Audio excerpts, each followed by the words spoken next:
در تابستان سال 1401 در یکی از روستاهای جنوب کرمان خانواده‌ای به ظاهر آرام اما با چالشی دردناک زندگی می‌کرد. زن و شوهر جوان 3 فرزند داشتند. 2 دختر 1 ساله و 3 ساله و پسری 9 ساله. مادر خانواده سالها بود که با مشکلات روحی و روانی دست به گریبان بود و تحت درمان بود.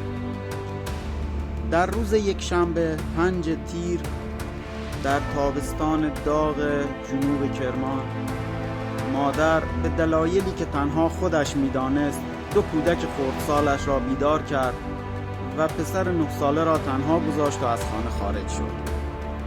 او قدم به قدم از خانه دور شد، انگار چیزی در ذهنش او را هدایت می‌کرد.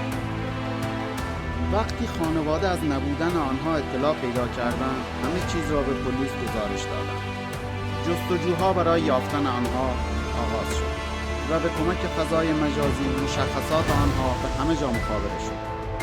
گروه‌های امدادی و داوطلبین مردمی همگی در این جستجو به کمک پلیس و خانواده شتافتند. 2 روز بعد اولین سرنخ توسط راننده‌ای که آنها را سوار کرده بود به دست آمد. طی تحقیقات آنها به روستای بارگاه شهرستان منوچان رسیدند. اطراف روستا زیر چند درخت در کنار آبشخور گوسفندان پیکر فاطمه 1 ساله پیدا شد. پزشکی قانونی علت مرگ را خطوی در آب عنوان کرد. وقتی این خبر پخش شد، جستجوها برای پیدا کردن مادر و دختر 3 ساله بیشتر و جدی‌تر شد.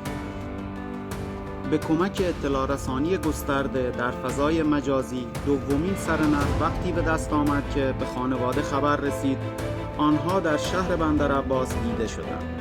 تمرکز گروه‌های جستجو معطوف به بندرعباس شد. در روز 4 با جستجوی محله به محله به دکه‌ای رسیدند که زن و دختری را با همان مشخصات دیده بود و از او کیک و آب میوه خریده بودند. بنابراین گروه‌ها در سراسر ساحل آنجا پخش شدند. چند ساعت بیشتر طول نکشید که آنیسای 3 ساله هم پیدا شد، در حالی که در آب شناور بود و مادرش هم همان نزدیکی کنار آب نشسته بود و به دریا خیره شده بود بدون هیچ عکس‌العملی.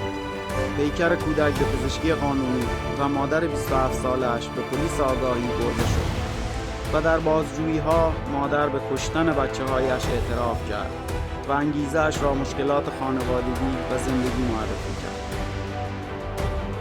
اکنون این زن در بیمارستان اعصاب و روان کرمان تحت درمان و مراقبت می‌باشد و این گونه بود که بیماری روحی و روانی یک مادر باعث کشته شدن 2 کودک خردسال شد.